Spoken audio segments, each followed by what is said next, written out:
Orient bell tiles studio से आप देख रहे हैं एबीपी न्यूज। न इधर न उधर, हर खबर की पूरी खबर, न लाग लपेट न खबरों में खोट। आप देख रहे हैं एबीपी रिपोर्ट। नमस्कार, मैं हूं चंदन सिंह। शुरुआत उन 4 खबरों से जो हम आपको विस्तार से दिखाने वाले हैं। बिहार में चुनाव की तारीख के ऐलान से पहले पीएम मोदी ने दी 62,000 करोड़ की सौगात। आरजेडी पर हमला बोलते हुए कहा, कुछ लोग जननायक पद की चोरी करने में लगे हैं। अहमदाबाद टेस्ट में वेस्टइंडीज पर भारत की शानदार जीत। ऑस्ट्रेलिया के खिलाफ वनडे टीम का भी ऐलान हो चुका है। कप्तानी से रोहित शर्मा की छुट्टी हो चुकी है। शुभमन गिल को कमान दी गई है। बरेली हिंसा के आरोपी और तौकीर रजा के करीबी के मैरिज हॉल पर चला है बुलडोजर। भारी पुलिस बल की मौजूदगी में प्रशासन ने हटाए अवैध कब्जे। तो वहीं बरेली जाने वाले समाजवादी पार्टी के प्रतिनिधिमंडल को भी यूपी पुलिस ने रोक दिया। बात करेंगे यूपी के गाजियाबाद में सुबह के वक्त हुए एक दर्दनाक सड़क हादसे की। एक बेकाबू कार ने मॉर्निंग वॉक पर निकले 4 लोगों को कुचल दिया। हादसे में 3 महिलाओं की मौत हो गई। और दिल्ली से सटा गाजियाबाद सुबह सुबह दर्दनाक हादसे से कांप उठा, जहां मॉर्निंग वॉक पर निकले लोगों को बेकाबू कार ने कुचल दिया। इस भीषण हादसे में 3 महिलाओं की मौत हो गई है, जबकि एक व्यक्ति गंभीर रूप से घायल हुआ है। इस वीडियो को जिसने भी देखा उसके शरीर के रोंगटे खड़े हो गए। कार सवार की गलती कैसे राहगीरों पर भारी पड़ी, उस तस्वीर को देखिए।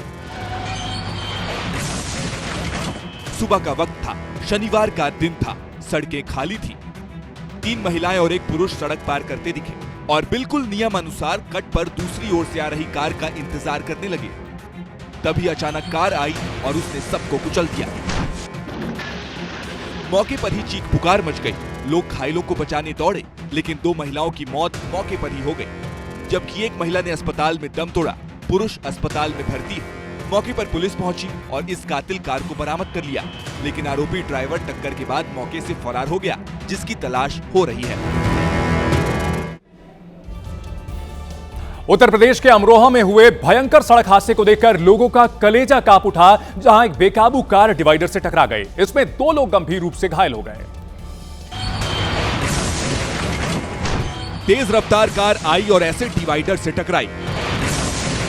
तस्वीरों में कैद हादसे का डरावना मंजर। दिल दहला देने वाला ये हादसा जोया अमरोहा स्टेट हाईवे पर हुआ। हादसे से पहले सड़क सुनसान दिखी, तभी अचानक आई कार और डिवाइडर से टकरा गई।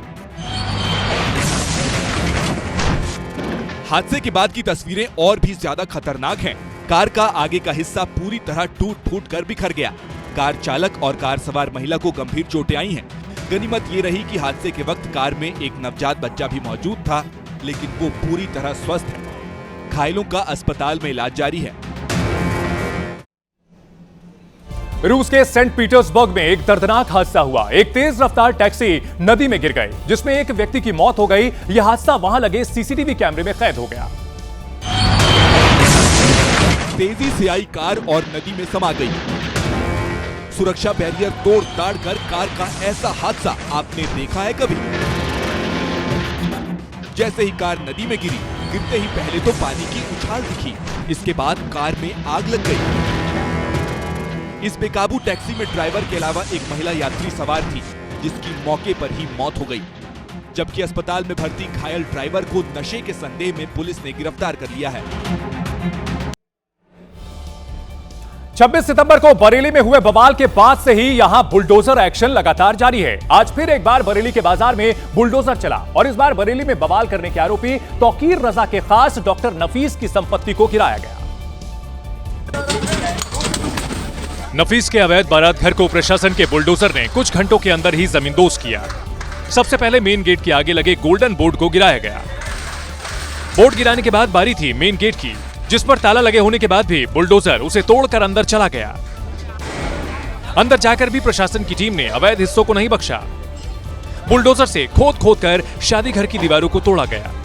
इस काम के लिए बरेली प्रशासन अपने साथ 3 बुलडोजर लेकर आया था। और इस रजा बारात घर पर लगातार प्रशासन का बुलडोजर चल रहा है। लगभग 40 मिनट से लगातार 2 बुलडोजर इस बारात घर को ध्वस्त कर रहे हैं। प्रशासन अभी भी बरेली में हंगामा करने वालों की अवैध संपत्तियों को पहचान कर उन्हें तोड़ रहा है।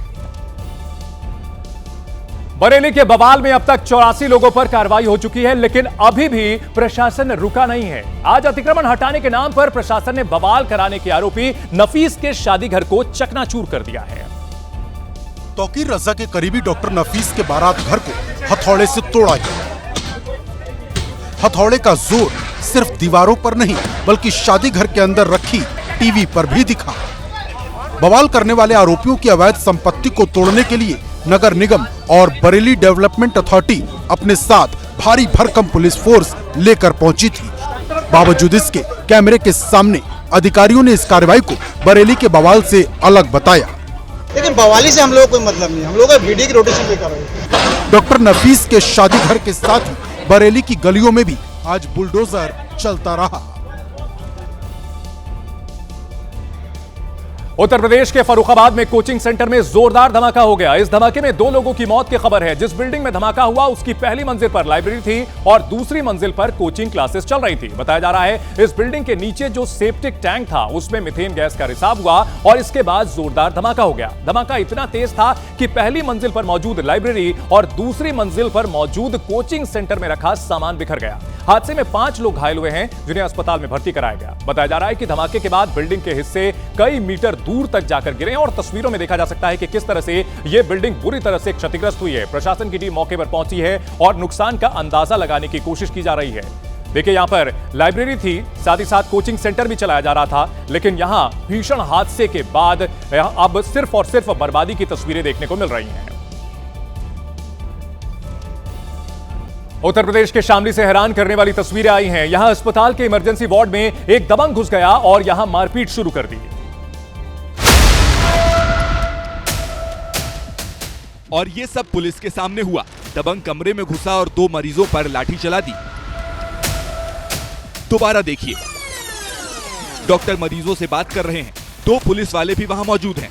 2 मरीज बिस्तर पर लेटे हैं जिन्हें दवाई चढ़ रही है। अचानक एक बदमाश वार्ड में डंडा लेकर घुसा और मरीजों पर हमला कर दिया। डॉक्टर और मरीज दहशत में आ गए। पुलिस और कुछ लोगों ने बदमाश को कमरे से बाहर खदेड़ा। तस्वीरें शामली के आदर्श मंडी इलाके में मौजूद अस्पताल की हैं। बदमाश का मरीजों के साथ पुराना झगड़ा था। और अब बात करते हैं इराक की, जहां से एक ऐसी तस्वीर सामने आई है जिसे देखकर कोई भी घबरा जाए। दरअसल इराक के एरबिल में एक गैस स्टेशन पर बड़ा धमाका हुआ, जिसके बाद आग की ऐसी लपटें निकली जिसको कई किलोमीटर दूर तक देखा गया। धमाका ऐसा जिससे पूरा इलाका थर्रा उठा। आग की लपटें और काले धुएं ने पूरे इलाके में घुसपैठ कर ली। यह भीषण आग एक गैस स्टेशन पर लगी। जिस दौरान टैंकर से ईंधन निकाला जा रहा था, तभी अचानक जोरदार धमाका हो गया। प्रत्यक्षदर्शियों के मुताबिक इस दौरान लगातार छोटे बड़े कई धमाके होने लगे। आग लगने के बाद इलाके में हड़कंप मच गया। लोग इधर उधर भागने लगे। मौके पर पहुंची फायर ब्रिगेड की टीम को गैस स्टेशन में लगी भीषण आग को बुझाने में खासी मशक्कत का सामना करना पड़ा। राजस्थान से ऐसी तस्वीर आई जो कि डराने वाली है। चुरू में आपसी रंजिश का विवाद इस कदर बढ़ा कि युवक की जान पर बन आई। अगर वहां मौजूद लोग बीच बचाव नहीं करते तो मामला हत्या तक पहुंच सकता था। और ये छीनी कुल्हाड़ी और कर दिया प्रहार। कुल्हाड़ी से ऐसा मारा मानो कुल्हाड़ीबाज जान लेने ही आया हो। वो मारते रहे, लोग बीच बचाव कराते रहे। अगर ये लोग ना होते तो ये खून खराबा मारपीट से हत्या में तब्दील हो सकता था। जानकारी के मुताबिक 2 युवक होटल में मौजूद थे। वहां बातचीत के बहाने से तीसरे युवक को बुलाया गया। जैसे ही वो आया, उस पर हमला हो गया। मामला रतनगढ़ रोड के एक होटल का है। पीड़ित की शिकायत पर पुलिस ने 2 युवकों को गिरफ्तार किया है। अगली खबर बिहार के बेगूसराय से है, जहां चोरी के शक में भीड़ ने एक लड़के को पीट दिया। उस लड़के पर आरोप था कि उसने रास्ते पर चल रहे एक व्यक्ति के गले से सोने का लॉकेट छीन लिया था। और इसे गुस्से में लोगों ने जब उसे पकड़ा तो इतना मारा कि उसके कपड़े ही फट गए। हमने भैया चुराए दिया पहुंचाने के लिए। रहम की भीख मांग रहे लड़के को लोगों ने छोड़ना तो दूर, उल्टा सड़क पर उसका जुलूस निकाला और उसके हाथ बांधकर फिर पीटने लगे। आरोप है कि इलाके में नशे के आदी लोग लूटपाट पर उतर आए हैं। स्माइट का धंधा चलता है। अच्छा। यहाँ क्या ये सब स्माइट का ग्रुप है, ठीक है। स्माइट बेचते बेचते क्या करता है सब, जहाँ देखता है जहाँ मिले मोटा रकम, जो चीज हो, चेन सिगरी अंगूठी, जो कोशिश करता है छीनने का। इधर लोगों के गुस्से से बचाकर पुलिस आरोपी को अपने साथ ले गई। आगे की कार्रवाई का जिम्मा उसका। मध्य प्रदेश और राजस्थान में कफ सिरप ने कहर बरपा रखा है, जिसने अब तक 11 मासूम बच्चों की जान ले ली है, उन्हें मौत के मुंह में धकेल दिया है और अब जाकर राज्य सरकारों का इस मामले में ताबड़तोड़ एक्शन शुरू हुआ है।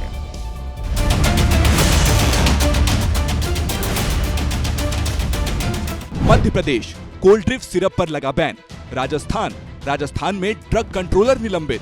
तमिलनाडु कोल्ड ड्रिंक सिरप का उत्पादन बंद। एमपी और राजस्थान में सिरप पीने से हुई मौतों के बाद आखिरकार सिस्टम जागा और एक्शन शुरू हुआ। पहले एमपी सरकार ने कोल्ड ड्रिंक सिरप पर बैन की घोषणा की। माननीय मुख्यमंत्री जी ने निर्देश दिए हैं जिन कफ सिरप के मामले में विपरीत प्रभाव की जो सूचना मिली थी और उनको पूरी तरह से बैन किया गया है। एमपी में कातिल सिरप पर बैन लगा और इसकी बड़ी वजह बनी तमिलनाडु से आई वो जांच रिपोर्ट, जिसमें कई बड़े खुलासे हुए। रिपोर्ट के मुताबिक कोल्ड ड्रिंक कफ सिरप में 48.6% डाइइथिलीन ग्लाइकॉल मिला, जो कि स्वास्थ्य के लिए हानिकारक एक जहरीला पदार्थ है। एमपी और तमिलनाडु सरकार ने तत्काल प्रभाव पर बैन लगाया, तो राजस्थान सरकार ने भी कार्रवाई करते हुए ड्रग कंट्रोलर, एक चिकित्सा अधिकारी और फार्मासिस्ट पर एक्शन लिया। जल्द ही राजस्थान में इस कातिल सिरप पर पूरी तरह बैन लग सकता है।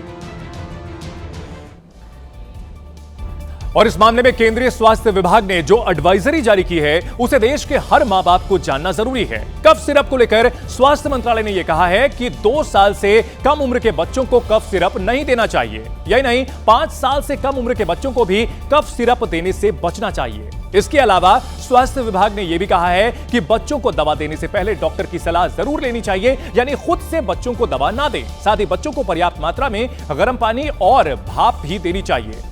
सरकार की ओर से जारी एडवाइजरी में डॉक्टरों को सलाह दी गई है कि उन्हें सिरप देने के बजाय पहले बिना दवा घरेलू इलाज बच्चों के लिए बताने चाहिए, क्योंकि बच्चों में जो अधिकतर खांसी के मामले होते हैं वो अपने आप ठीक हो जाते हैं और ऐसे में दवा देना जरूरी नहीं होता है। आज देश में कई जगहों पर आग का तांडव दिखा है। वाराणसी में जहां काशी हिंदू विश्वविद्यालय के अंदर आग लग गई, तो महाराष्ट्र के सोलापुर में केमिकल कंपनी की बिल्डिंग भी जलने लगी। उस बिल्डिंग से निकलती आग की लपटों ने लोगों को डराना शुरू कर दिया। बताया गया कि आग के वक्त कंपनी में 100 से ज्यादा मजदूर फंस गए, जिन्हें स्थानीय लोगों की मदद से बाहर निकाला गया।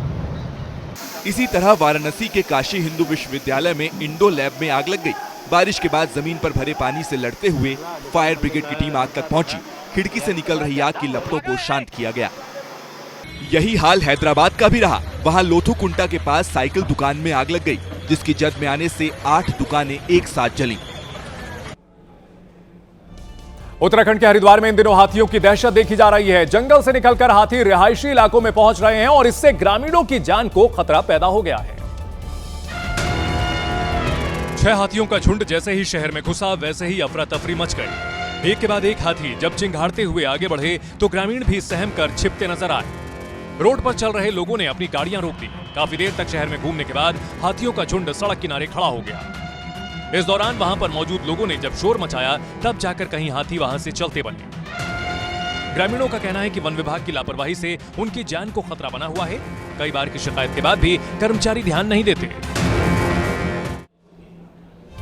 उत्तर प्रदेश में अब गैंगस्टर्स की खैर नहीं है, क्योंकि पुलिस एक्शन में है। कई इलाकों में इनामी बदमाशों का एनकाउंटर किया गया है, जिसके बाद अपराधियों में खौफ का माहौल है। अमेठी में मुठभेड़ के दौरान बदमाश मनीष यादव के पैर में गोली लगी और वो पुलिस के सामने गिड़गिड़ाता दिखा। गलती हो गई सर, आज के बाद ऐसा गलती ना करता। 50,000 के इनामी बदमाश मनीष पर आधा दर्जन से ज्यादा केस दर्ज थे। उधर मुजफ्फरनगर में पुलिस ने 1 लाख के इनामी बदमाश मेहताब को एनकाउंटर में ढेर कर दिया। हाल ही में इसने लूट की वारदात को अंजाम दिया था। पुलिस ने घटनास्थल से सोना और चांदी बरामद किया। यूपी के संभल, मेरठ और बुलंदशहर में भी पुलिस के हाथ कामयाबी लगी है। पुलिस ने यहां कई बदमाशों को मुठभेड़ में पकड़ा है। राजधानी दिल्ली से सटे फरीदाबाद से एक ऐसी तस्वीर सामने आई जो कमजोर कानून व्यवस्था और अपराधियों के बेखौफ मंसूबों को दिखाती है, जहां बदमाशों ने पुलिस के सामने ही एक दुकानदार की चाकू से गोद करके हत्या कर दी। ये दिल दहला देने वाली पूरी वारदात सीसीटीवी में कैद हो गई, जिसमें दिखाई दे रहा है कि दुकानदार प्रवीण अपनी बाइक पर बैठा है और 5 से 6 बदमाश उसे घेरे हुए हैं। तभी एक बदमाश प्रवीण पर चाकू से हमला कर देता है। इसी बीच पुलिस की पीसीआर आ जाती है। हमला होता देख पुलिस के जवान बदमाशों से प्रवीण को बचाने की कोशिश करते हैं, लेकिन बदमाशों में पुलिस का भी कोई डर नहीं दिखता। वो पुलिस के सामने ही दुकानदार पर चाकू से हमला करते रहते हैं और आसानी से फरार हो जाते हैं। बाद में दुकानदार प्रवीण को अस्पताल ले जाया जाता है, जहां इलाज के दौरान उसकी मौत हो जाती है। वहीं पुलिस की माने तो मृतक प्रवीण की बदमाशों से कुछ कहासुनी हुई थी, जिस पर राजा नाम के आरोपी ने चाकू से प्रवीण पर हमला कर दिया। राजा एक कुख्यात अपराधी है, उस पर 12 से 13 मामले दर्ज हैं और इसी साल मई महीने में वो जेल से बाहर आया है। महाराष्ट्र के वसई में एक शख्स के मुंह पर सरेआम कालिक पोत कर माफी मंगवाई गई। वसई में उत्तर भारतीय विकास सेना के कार्यकर्ताओं ने यूपी के सीएम योगी की तस्वीर के साथ छेड़छाड़ करने और भगवान राम का अपमान करने के आरोप में एक शख्स को घेर लिया। आरोपी का नाम नोमान खान बताया जा रहा है। उससे पहले तो हाथ जुड़वाकर माफी मंगवाई गई, उसके बाद उत्तर भारतीय विकास सेना के कार्यकर्ताओं ने नोमान के मुंह पर कालिक पोती और ऐलान किया कि जो भी सनातन का अपमान करेगा उसके साथ ऐसा ही सुलूक किया जाएगा।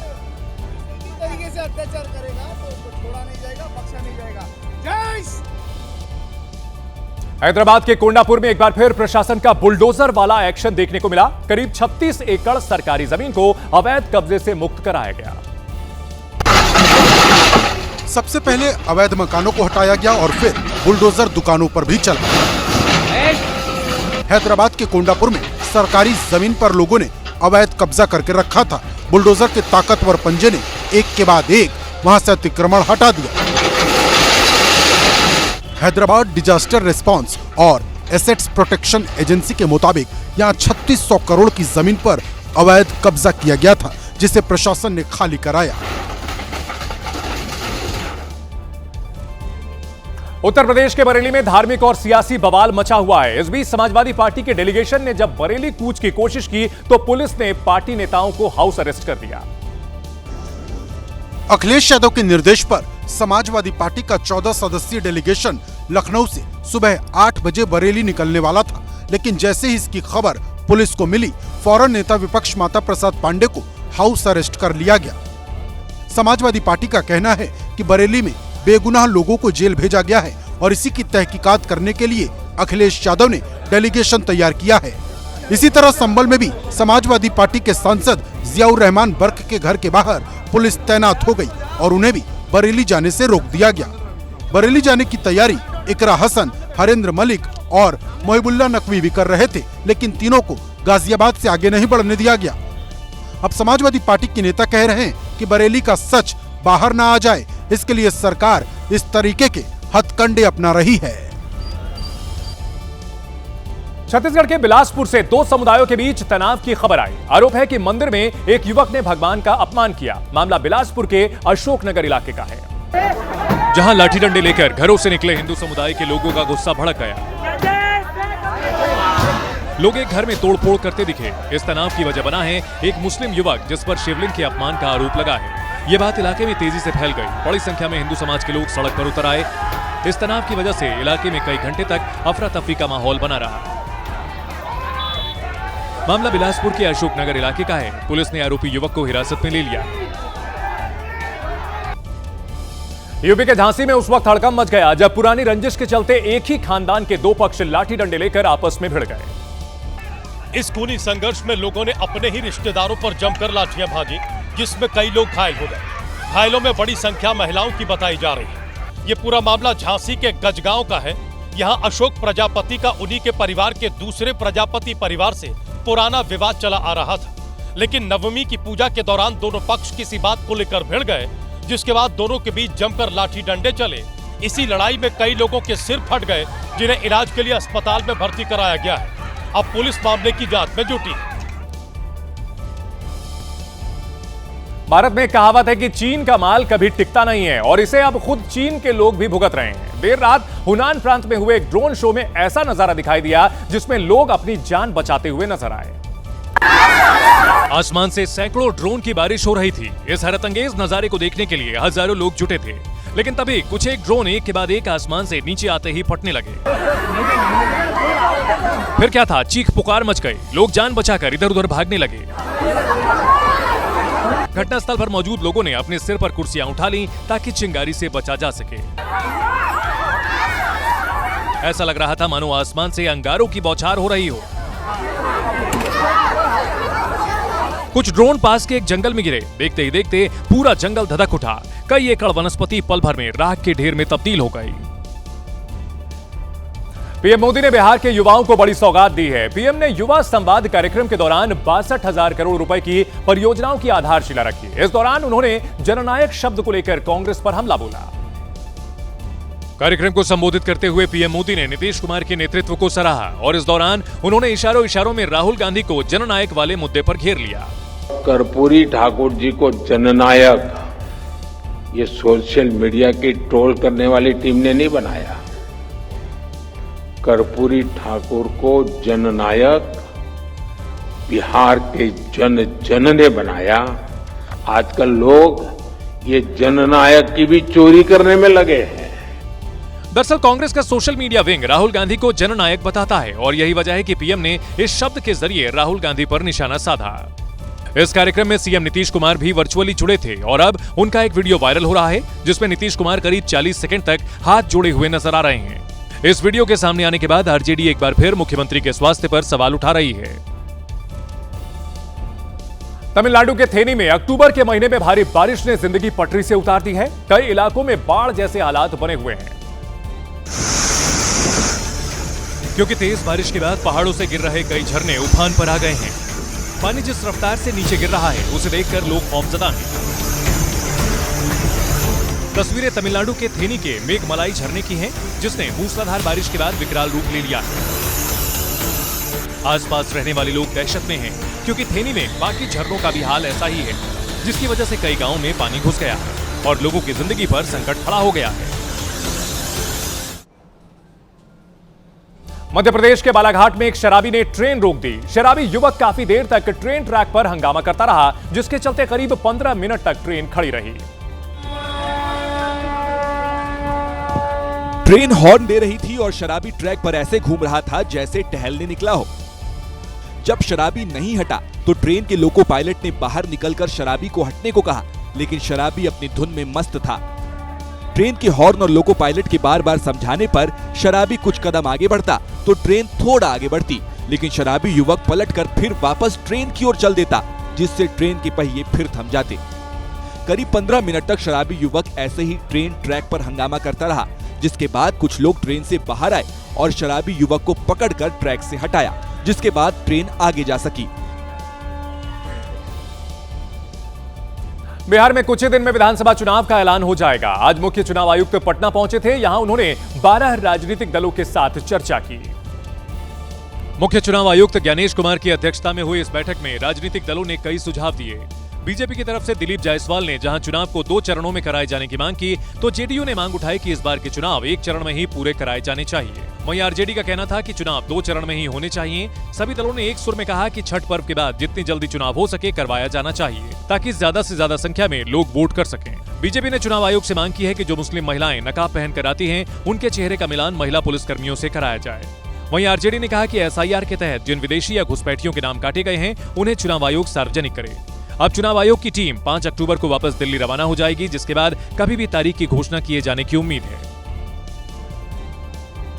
पीएम मोदी के जन्मदिन पर आयोजित सेवा पखवाड़े के समापन पर जयपुर में बीजेपी के तमाम कार्यकर्ता अस्पताल पहुंचे, जिसे लेकर एक वीडियो सामने आया तो नया विवाद शुरू हो गया। विवाद के केंद्र में यही तस्वीर है। चेहरे पर मास्क लगाए महिला कार्यकर्ता ने मरीज को 10 रुपए वाला बिस्किट पकड़ाकर फोटो खिंचाई और जैसे ही फोटो खिंच गई, महिला कार्यकर्ता बिस्किट लेकर आगे बढ़ गई,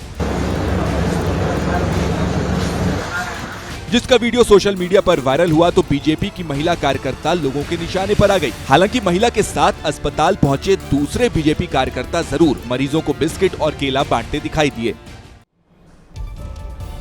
चीफ जस्टिस बीआर गवई इन दिनों 3 दिन की आधिकारिक यात्रा पर मॉरिशस गए हैं। इस दौरान उन्होंने बुलडोजर जस्टिस की निंदा करते हुए कुछ ऐसा कह दिया कि भारत में विपक्ष को सरकार के खिलाफ मोर्चा खोलने का नया मौका मिल गया। दरअसल चीफ जस्टिस ने कहा था कि भारतीय न्याय व्यवस्था बुलडोजर के शासन से नहीं बल्कि कानून के शासन से संचालित होती है। गवई ने यह भी कहा कि सरकार एक साथ जज, जूरी और जल्लाद नहीं बन सकती। इधर बीआर गवई के बयान पर भारत में सियासत तेज हो गई है। कोई जल्लाद बन जाए और बुलडोजर की बात करे तो ये उचित नहीं है। इसी के लिए उन्होंने सरकार को आईना दिखाया है और ये बहुत बड़ी टिप्पणी उन्होंने की है, इससे सरकार को सबक लेना चाहिए। समाजवादी पार्टी ने भी चीफ जस्टिस के बयान के बहाने योगी सरकार को घेरा है। जो बुलडोजरी न्याय है, जिसको उत्तर प्रदेश के योगी आदित्यनाथ जी की सरकार, जिसको न्याय का आदर्श समझ रही है, उस पर बहुत ही गहरी टिप्पणी करा है सीजीआई साहब ने। चीफ जस्टिस का यह बयान ऐसे वक्त में आया है जब अब से कुछ महीनों बाद ही बिहार में चुनाव होने वाले हैं। ऐसे में विपक्ष को सरकार पर हमले का एक और मौका मिल गया है। गुजरात के वापी में उस वक्त हड़कंप मच गया जब कबाड़ के गोदाम में भीषण आग लग गई, जिसने एक के बाद एक 5 गोदाम को अपनी चपेट में ले लिया। आग इतनी भयानक थी कि पूरा इलाका धुएं से भर गया और गोदाम में रखा सारा सामान जलकर राख हो गया। दरअसल पहले एक गोदाम में आग लगी थी जो देखते ही देखते दूसरे गोदामों में फैल गई। आग की लपटें कई किलोमीटर दूर से दिखाई दे रही थी। आग की खबर मिलने पर फायर ब्रिगेड की 6 से 7 गाड़ियां आग बुझाने पहुंची, लेकिन आग इतनी विकराल थी कि उसे बुझाने में कड़ी मशक्कत करनी पड़ी। इस आग में लाखों का सामान जलकर राख हो गया। बताया जा रहा है कि गोदाम में बड़ी संख्या में ऐसा सामान रखा था जो ज्वलनशील था, जिसकी वजह से आग भड़क गई और एक बड़े इलाके को अग्निकुंड बना दिया। पूरे देश में इन दिनों आई लव मोहम्मद के पोस्टर्स को लेकर विवाद हो रहा है और इस विवाद में अब बागेश्वर धाम के पीठाधीश्वर धीरेन्द्र शास्त्री भी कूद पड़े हैं। 5 दिन की हनुमंत कथा करने रायपुर पहुंचे धीरेन्द्र शास्त्री ने कहा कि आई लव मोहम्मद बुरा नहीं है, लेकिन छेड़ोगे तो छोड़ा नहीं जाएगा। आई लव मोहम्मद बुरा नहीं है, लेकिन आई लव महादेव ही चलेगा, छेड़ोगे तो छोड़ा नहीं जाएगा। धीरेन्द्र शास्त्री यही नहीं रुके, उन्होंने सिर तन से जुदा करने वालों को भी सीधी चेतावनी दे डाली। सर तन से जुदा करने अरे आइडिया कानून छोड़ेगा, हिंदूवादी विचारधारा के लोग छोड़ेंगे। इससे पहले धीरेन्द्र शास्त्री जैसे ही एयरपोर्ट पहुंचे, समर्थकों ने जय श्री राम के उद्घोष से उनका भव्य स्वागत किया। और अब देश की सबसे बड़ी परीक्षा यानी यूपीएससी के छात्रों के लिए एक जरूरी खबर हम आपको दिखाने जा रहे हैं। अब प्रीलिम्स परीक्षा के तुरंत बाद यूपीएससी आंसर की जारी करेगा। यूपीएससी ने सुप्रीम कोर्ट में हलफनामा देकर यह कहा है कि प्रीलिम्स के बाद प्रोविजनल आंसर की प्रकाशित होगी। 3 स्रोतों का हवाला देकर उत्तर पर आपत्ति दर्ज कराई जा सकती है। बिना स्रोत की आपत्ति प्रारंभिक चरण में ही खारिज हो जाएगी। आयोग के एक्सपर्ट्स तय करेंगे कि स्रोत आधिकारिक है या नहीं। वहीं विशेषज्ञों के तय किए गए उत्तर ही परिणाम की घोषणा का आधार बनेंगे। अंतिम आंसर की के प्रकाशन परीक्षा का परिणाम घोषित होने के बाद किया जाएगा। दरअसल यूपीएससी ने आंसर की जारी करने का यह फैसला हिमांशु कुमार और विदुषी पांडे समेत 17 अभ्यर्थियों की याचिका के बाद लिया है। 2024 में यह याचिका दाखिल की गई थी। याचिकाकर्ताओं ने आरोप लगाया था कि सिविल सेवा की प्रीलिम्स परीक्षा के बाद आंसर की कट ऑफ अंक और उम्मीदवारों को प्राप्त अंक तुरंत सार्वजनिक नहीं करता। सुप्रीम कोर्ट में जल्द ही इस मामले की सुनवाई होनी है। आयोग ने कोर्ट से कहा है कि वो उसके इस हलफनामे के आधार पर मामले का निपटारा कर दे। और इस वक्त की बड़ी खबर आ रही है क्रिकेट से जुड़ी हुई। एसीसी चीफ मोहसिन नकवी के खिलाफ एक्शन की तैयारी हो रही है। एसीसी चीफ के पद से हटाए जा सकते हैं मोहसिन नकवी। आईसीसी के सदस्य देशों में बातचीत जारी है। 2 हफ्ते के अंदर अंतिम फैसले की उम्मीद है। मोहसिन नकवी, जिनकी तस्वीरें सामने आई थी जब उन्होंने एशिया कप जीतने के बावजूद भारत को ट्रॉफी नहीं दी थी, क्योंकि भारत के प्लेयर्स ने उनके हाथों से ट्रॉफी लेने से मना कर दिया था और ट्रॉफी लेकर के बाकायदा वो अपने होटल निकल गए थे। लेकिन अब इस पूरे मामले को लेकर बीसीसीआई की ओर से आपत्ति जताई गई थी और आईसीसी भी अब यह विचार कर रही है कि एसीसी की चीफ के पद से मोहसिन नकवी को हटाया जाए। पाकिस्तान में मोहसिन नकवी को वहां उनकी तारीफों के पुल बांधे जा रहे हैं, मेडल देने की कोशिश की जा रही है, लेकिन ट्रॉफी चोर मोहसिन नकवी के खिलाफ अब आईसीसी कार्रवाई की तैयारी में है।